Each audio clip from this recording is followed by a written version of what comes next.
ಮಹಾರಾಣಿಯವರೇ, ಈಗ ರಾಜಕುಮಾರರಿಗೆ ರಾಜಕಿರೀಟವನ್ನು ತೊಡಿಸಿ.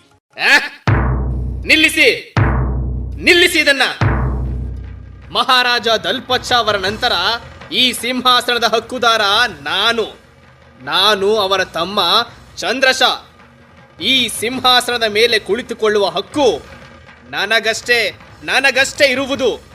ವೀರನಾರಾಯಣ ಇನ್ನೂ ಬಾಲಕ, ದುರ್ಬಲ. ರಾಜ್ಯವನ್ನು ನಡೆಸುವ ಸಾಮರ್ಥ್ಯ ಅವನಿಗಿಲ್ಲ.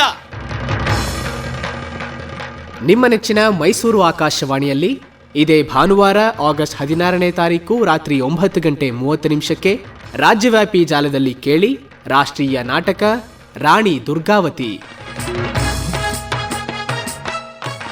ಇದೇ ಭಾನುವಾರ ಆಗಸ್ಟ್ 16ನೇ ತಾರೀಕು ರಾತ್ರಿ 9:30 ರಾಜ್ಯವ್ಯಾಪಿ ಜಾಲದಲ್ಲಿ ಕೇಳಿ ರಾಷ್ಟ್ರೀಯ ನಾಟಕ ರಾಣಿ ದುರ್ಗಾವತಿ.